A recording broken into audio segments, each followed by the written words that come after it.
बिहार की सियासत में एक बार फिर से बवाल मच गया है और इस बार निशाने पर है राज्य के डिप्टी सीएम और बीजेपी नेता सम्राट चौधरी। चुनावी मौसम में सम्राट चौधरी पर कांग्रेस ने बड़ा हमला बोला और उनके चुनावी हलफनामे को लेकर चौंकाने वाला खुलासा किया।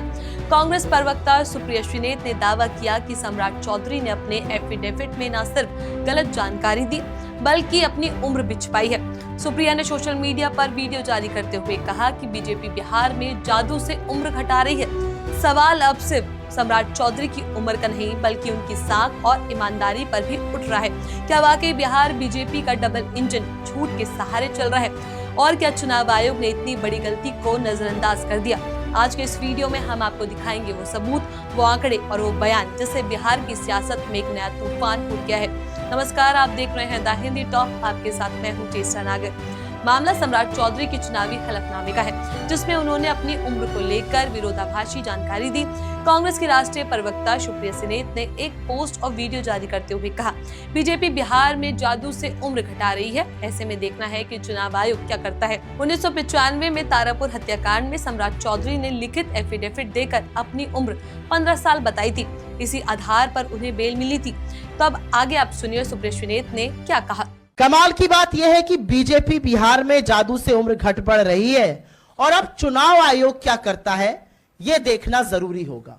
लेकिन आगे बढ़ने से पहले एक चीज आपको पुनः याद दिला दूं, 1995 में तारापुर में हत्याकांड हुआ था, यह भी उसमें संलग्न थे और इन्होंने रिटन में एफिडेविट देकर बोला था कि 1995 में ये मात्र 15 वर्ष के थे, ये नाबालिग थे और इसी आधार पर इनको बेल मिली थी।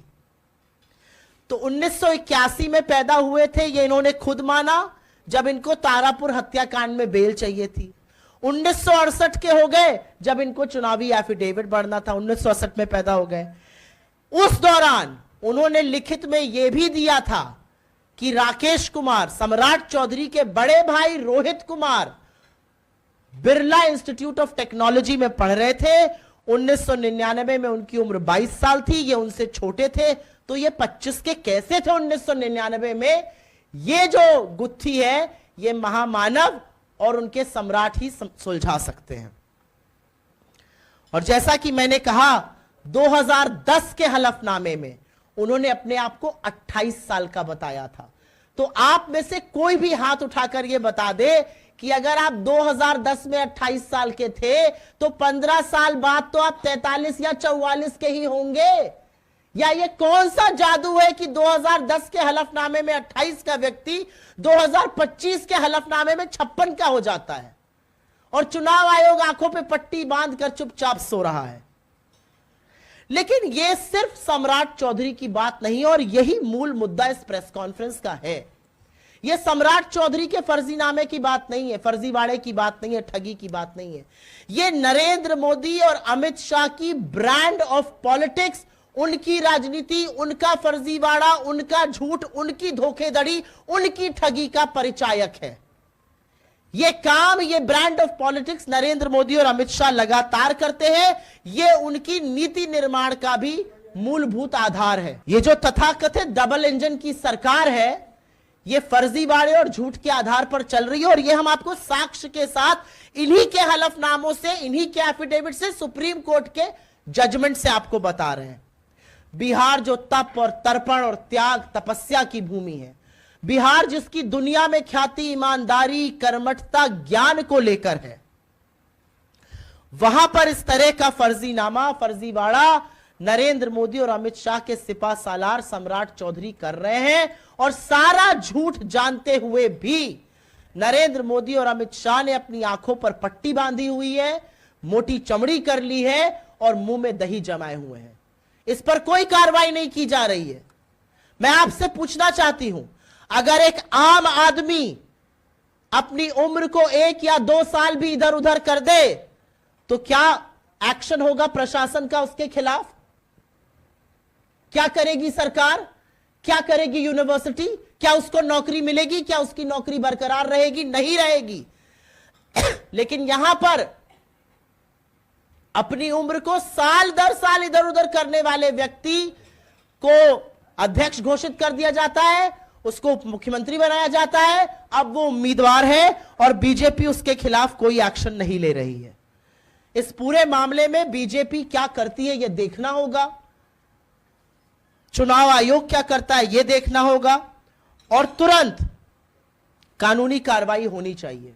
लेकिन बीजेपी का एक ट्रैक रिकॉर्ड है, हम सबको पता है कि मर्यादा और नैतिकता पर उनका क्या स्टैंड रहता है, हम सबको पता है कि वो आगे क्या करेंगे या क्या नहीं करेंगे। और इसी आधार पर मेरा मानना है कि बिहार की जनता ऐसा सबक सिखाएगी और कड़ी सजा वो देगी अपने साथ ठगी करने की, अपने साथ झूठ बोलने की, अपने साथ फर्जीवाड़ा करने की। ये बेशर्मी, ये ठगी बिहार की जनता के साथ की जा रही है। और यहां पर टेस्ट पर चुनाव आयोग भी है।